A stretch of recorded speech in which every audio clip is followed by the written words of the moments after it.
1948 में बाबा साहब अम्बेडकर ने दूसरी शादी करने का फैसला लिया, और वो शादी करने का फैसला स्वैच्छिक तौर पर नहीं किया था, वो फैसला भी दुश्मनों ने जबरदस्ती उनके ऊपर में थोपने का काम किया। वो क्या था? शारदा कबीर नाम की एक ब्राह्मण महिला, जो नेहरू की दूर की बहन लगती थी, उसके खानदान में से थी।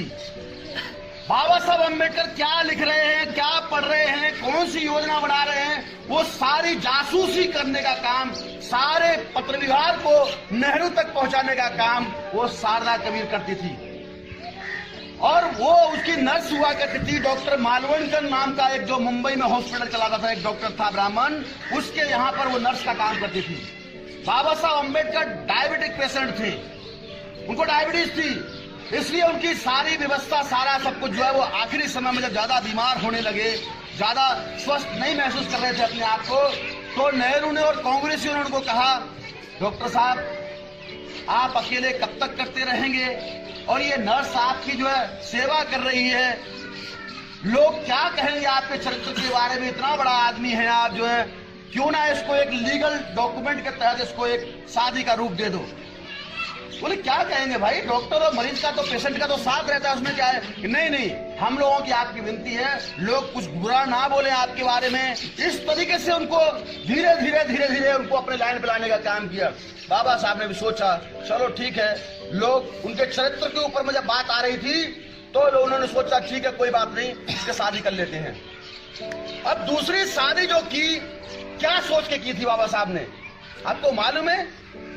दूसरी शादी 1948 में किया, 48 साल इधर और 9 साल 1891 उधर, 9 साल उधर, 48 और 9 कितना होता है? 57 ईयर ओल्ड थे बाबा साहब अम्बेडकर। क्या कोई शौक था बाबा साहब को शादी करने का? अरे जो 60 साल का होने जा रहा है वो क्या सोच करके उसकी शादी करेगा? केवल समाज के अंदर में चरित्रहीनता का मामला ना लगे, और ये दुश्मन उनको ब्लैकमेल कर रहे थे, ब्राह्मण ब्लैकमेल कर रहे थे कि डॉक्टर अंबेडकर तुमको समाज क्या बोलेगा, तो समझ में आ रहा है? ये सारी ब्लैकमेल करने के बाद में वो इस तरीके से वो करवा रहे थे। 57 साल की उम्र में क्या कोई बच्चे पैदा करने की कोई ख्वाहिश रखी होगी उन्होंने? उनकी तो एक ही धर्म पत्नी थी, एक ही बीवी थी, माता रमाबाई, जिसके त्याग को जिंदगी में दुनिया के अंदर में कोई भुला नहीं सकता है। उस माता रमाबाई के बारे में अगर बता जाए, उस त्याग मूर्ति महिला के बारे में दोस्तों, जब उसका बेटा राजरत्न, जो बाबा साहब अम्बेडकर का सबसे प्रिय बेटा था, वो जब मरता है, दवाओं के अभाव में मर जाता है, बाबा साहब अम्बेडकर एक रैली को संबोधित कर रहे थे, चिट्ठी जाती है बाबा साहब के पास में, तुम्हारा बेटा राजरत्न नहीं रहा। क्या बीती होगी उस पिता के कलेजे पर उस समय। और जब वो घर वापस लौट के आते हैं तो देखते हैं कि वाकई में उनका बेटा नहीं रहा। साथियों, वैसी स्थिति में जब कोर्ट की जेब में हाथ डाला तो एक फूटी कौड़ी बाबा साहब अम्बेडकर के पास में नहीं निकली, 1 रुपया नहीं था उसका कफन तक खरीदने के लिए। तो माता रमाबाई ने अपनी आधी साड़ी को फाड़ करके उस व्यक्ति को लपेट, उस बेटे को लपेट करके शमशान घाट तक पहुंचाने का काम किया। वो त्याग मूर्ति के बारे में, त्याग के बारे में क्या जानोगे? भारत रत्न की पत्नी जब बाबा साहब अम्बेडकर कोलंबिया विश्वविद्यालय में पढ़ रहे थे, उस वक्त बाबा साहब अम्बेडकर की वो माता रमाबाई, उनकी पत्नी, कंडे बेच करके अपने घर का खर्चा चलाती थी। वो महिला थी त्याग मूर्ति के रूप में। साथियों, ये जो दूसरी थी, ये तो पत्नी के वेश में एक नागिन थी, जिसने हमारे बाबा साहब अम्बेडकर को डसने का काम किया।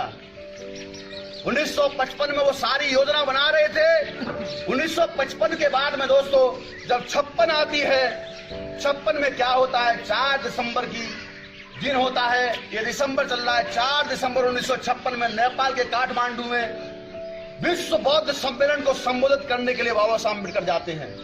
घोषणा 56 में कर चुके थे वो। 14 अक्टूबर को और जब दुनिया के लोगों ने कहा बाबा साहब आप हमें भी वो सिद्धांत बताइए जिससे कि आप भारत को बौद्धमय करना चाहते हो, हमारा भी मार्गदर्शन करिए। नेपाल की राजधानी काठमांडू में जब बाबा साहब अम्बेडकर जाते हैं तो सविता कबीर, सविता अम्बेडकर जिसको कहा जाता है, वही शारदा कबीर नाम की ब्राह्मणी भी उनके पीछे पीछे जाती है। वहां जाने के बाद में जो बातें उस समय उन्होंने काठमांडू में कही, उस बात को लेकर के शारदा कबीर और बाबा साहब अम्बेडकर के बीच में झगड़ा हुआ। और जब वो झगड़ा इतना हो गया, तेजी से इतना दरार हो गई, बाबा साहब अम्बेडकर ने गुस्से में आकर कहा मैं तुझे तलाक देने का काम करूंगा अभी जाने के बाद। जैसे ही मैं घर पहुंचता हूं, दिल्ली पहुंचता हूं, मैं तुझे अभी रखूंगा, 1 मिनट के लिए रख सकता मैं तुझे। उसने फैसला लिया। 4 तारीख की दिसंबर की बात है दोस्तों, 1956 की। बाबा साहब अम्बेडकर ने वकील से पहले ही लेके रखा था कि इस महिला ने मेरी नाक बलम कर रखी है। मैं साला जो भी प्लानिंग करता हूं अपने समाज के लिए, सारी सीक्रेट प्लानिंग जो है नेहरू के पास पहुंच जाती है, काउंटर प्लान बना लेता है। आखिर कौन जासूस है? ये जासूसी करने का काम कर रही थी। 5 तारीख की रात होती है दोस्तों, वो पेपर डाइवोर्स देने के सारे मेज पर थे और उन्होंने वकील से चर्चा करने का काम किया था। वो सारे पेपर को देख करके उसकी हालत खराब हो जाती है। सविता अम्बेडकर की, सविता कबीर की जब देखती कि अब तो ये कंफर्म मुझे छोड़ने वाला है, अभी इसके बारे में कुछ कहने का नहीं है, वो पेपर पढ़ने के बाद में उसने 5 तारीख की रात होती है, रात के 11:30 बजे तक नानक चंद रत्तू बाबा साहब अम्बेडकर को दवाई खिलाने के बाद में उनसे कहते बाबा साहब मैं जाता हूं अभी घर पे। बोले ठीक है आप चले जाओ। 11:30 बजे मध्यरात्रि की बात होती है। वो 11:30 बजे उनको सुला करके आराम से जब घर पहुंचते हैं, घर जाने के बाद में दोस्तों रात में बाबा साहब अम्बेडकर को जो इंसुलिन का इंजेक्शन देना होता है, डायबिटिक थे, इंसुलिन इंजेक्शन का एक ऐसा मामला होता है, जो डायबिटिक इंजेक्शन होता है, अगर ज्यादा मात्रा में डोज दे दिया तो पेशेंट नहीं बचता है, कम दिया तो पेशेंट नहीं बचता है। पता नहीं क्या दिया उस इंजेक्शन के अंदर में उसने, और आखिरकार लास्ट में जब फिर भी वो कामयाब नहीं हुई तो तकिया से उठा करके उनका गला दबा करके उनको जो है तड़फा करके मारने का काम उस जालिम महिला ने किया, उस नागिन ने किया। बाबा साहब अम्बेडकर की हत्या करने का काम 12 बजे किया।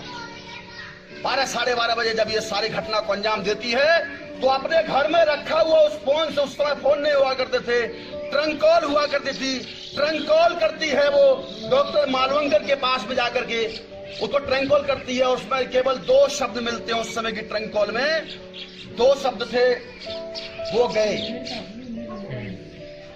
केवल 2 वर्ड थे उस ट्रंक कॉल में, वो गए। जैसे ही वो गए कहती, उसके बाद में आराम से बाबा साहब अम्बेडकर दुनिया में नहीं रहते हैं। और उसके बाद वो रात में पता नहीं क्या करती है क्या नहीं करती है, उनके सारे जो डॉक्यूमेंट थे वो भी सब गायब होते हैं। सुबह वो लॉन में टहल रही है, आराम से बेफिक्र होकर टहल रही है लॉन में। नानक चंद रत्तू जाते हैं और जाने के बाद में पहुंचते ही नानक चंद रत्तू को वो 2 शब्द कहती है, रत्तू आप आगे जा, साहब को चाय दे के आ।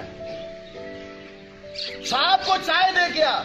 वो चाय लेकर के जैसे ही बाबा साहब अम्बेडकर के पास जाता है, बाबा साहब, वो गला फाड़ कर रोने लगता है।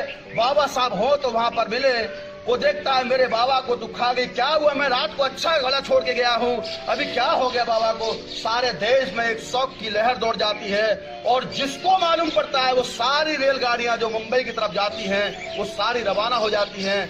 दिल्ली से उनके शव को मुंबई ले जाया गया प्लेन के द्वारा, और एक तरफ डेड बॉडी रखी है बाबा साहब अम्बेडकर की, दूसरी तरफ सविता अम्बेडकर ये एक तरीके से शर्त लगाती है कि बाबा साहब अम्बेडकर की दाह संस्कार तब तक नहीं होने दूंगी जब तक भारतीय बौद्ध महासभा का, बुद्धिस्ट सोसाइटी ऑफ इंडिया का और शेड्यूल्ड कास्ट फेडरेशन का मुझे अध्यक्ष नहीं बनाया जाता। कौन महिला होगी ऐसी दोस्तों?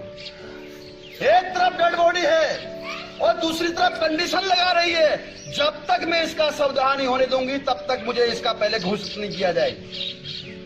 साथियों, जब घोषित हो गई और कांग्रेसी नेहरू और सारे के सारे लोग उस काम में लगे हुए थे, करवा रहे थे, इस तरीके से बाबा साहब अम्बेडकर को उन्होंने मौत की घाट उतारने का काम किया।